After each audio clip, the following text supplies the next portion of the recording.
ZABoxingNation, where boxing lives, breathes, and breaks down. Today we're locking in on the hottest boxing updates for August 3rd, 2025. From major fight announcements to a deep breakdown of Sebastian, the towering Inferno Fundora versus Keith one-time Thurman, plus upcoming fights that you need to be prepared for, and of course your favorite segment on this day in boxing history. Let's break this all down. First up, big news from the flyweight division. On September 11th, Anthony Olascuaga steps in the ring at the Fontainebleau in Las Vegas against Puerto Rican's Juan Carlos Camacho for the WBO World Flyweight Championship. Anthony Olascuaga, he's 26 years old. He's 9 wins, 1 loss, 6 big wins coming by way of knockout. He's ranked number 8 by the ring and number 12 by the WBC. He has sharp counterpunching ability, and he has a lot of composure in heated exchanges. Across from him, you have Juan Carlos Camacho, who's 28 years old. He's 19 wins, 1 loss, and 8 big wins coming by way of knockout. He's ranked number 1 by the WBO. This is the biggest fight of his career. Stylistically, Anthony Olascuaga is compact and explosive, while Juan Carlos Camacho relies on his volume and his longer reach. Both orthodox, both hungry, and with the world title on the line, this fight could reshape the flyweight picture. Now moving up to super featherweight, Oscar Valdez makes his return against Ricky Medina. Oscar Valdez is 32 wins, 3 losses, and 24 big wins coming by way of knockout, known for his all-action offense and warrior mentality. Ricky Medina is 16 wins, 3 losses, and 9 big wins coming by way of knockout. He's an underdog, but durable enough to test if Oscar Valdez still has the championship fire left in him. Every Oscar Valdez fight now feels like a career crossroad, 1 win from another title shot or 1 loss from becoming the gatekeeper. And in the heavyweight division, talks are heating up. Joseph Parker versus Fabio Wardley, like that fight is lining up, with a possible Anthony Joshua return in late 2025 or early 2026. Joseph Parker is on a tear. He's stacking wins over Deontay Wilder, Zil Zhang, Martin Bacoli. Fabio Wardley brings youth and knockout power to the table. Add names like Jerron Boots Ennis, Terrence Bud Crawford, and Saul Canelo Alvarez, and you can see why 2025 is shaping up as one of the most stacked years in boxing history. Now let's get into the fight that has a lot of fans talking. Sebastian, the towering Inferno Fundora versus Keith one-time Thurman. Sebastian Fundora, the towering Inferno, he has 23 wins, 1 loss, 1 draw, 15 big wins coming by way of knockout. He's nearly 6'6", and he's the tallest of all fighters at the junior middleweight division. And here's the twist. Despite his reach advantage over everyone he steps in the ring with, he loves to fight on the inside. High volume combinations, crushing uppercuts, and relentless pressure. He's been tested, he's been dropped, beaten by Brian Mendoza, but his recovery and heart make him a nightmare for opponents who can't match his pace.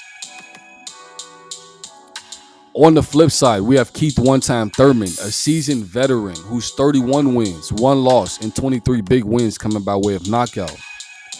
He has wins over guys like Sean Porter, Danny Garcia, Robert Guerrero, and Pac-Man Pacquiao back in 2019. And even in that fight, he still showed flashes of his brilliance. He's known for his explosiveness, his footwork, and his sharp counterpunching ability. Keith one-time Thurman earned the nickname One Time for his knockout power. The storyline is going to be the youth versus experience in this fight, volume versus timing. At 36 years old, Keith one-time Thurman has battled layoffs, injuries. Does he still have the reflexes and conditioning to handle Sebastian the towering Inferno Fundora's relentless pace? If Keith one-time Thurman can move, create angles, and dig to the body early, he can slow the bigger man down. But if he finds himself backed up on the rope, Sebastian Fundora just unloading, he'll drown him in pressure.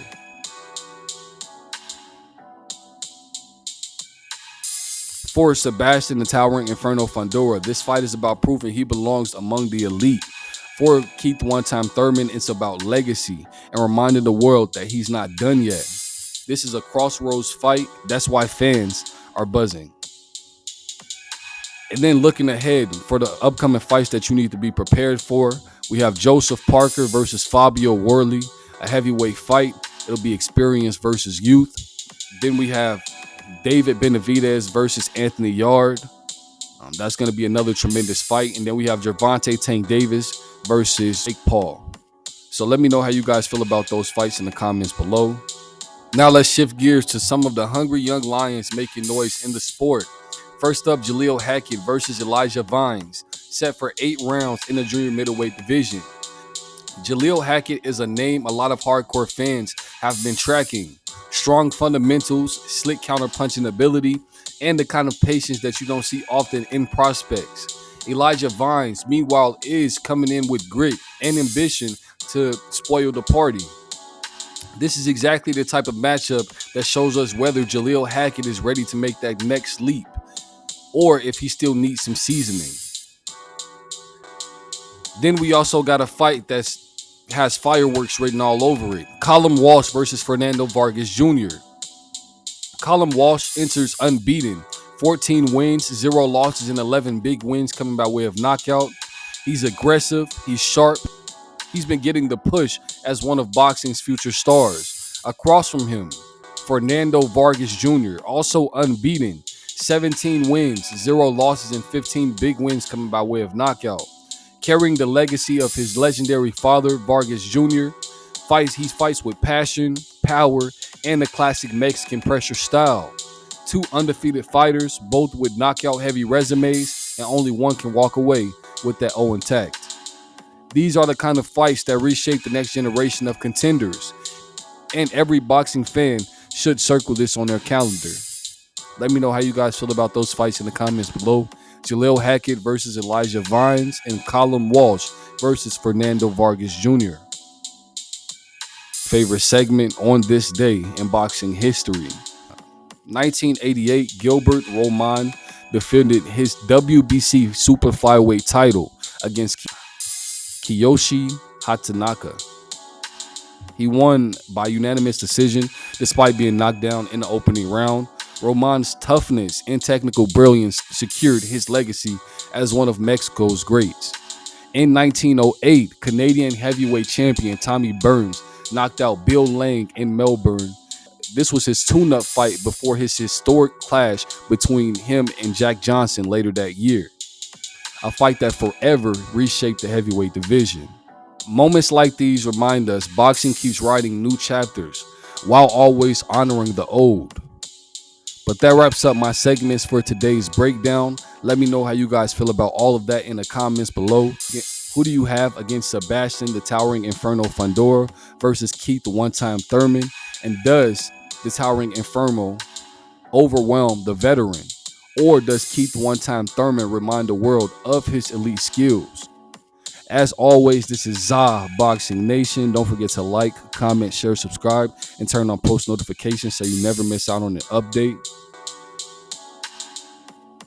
But until next time, keep your hands up, and I'll catch you in the next one.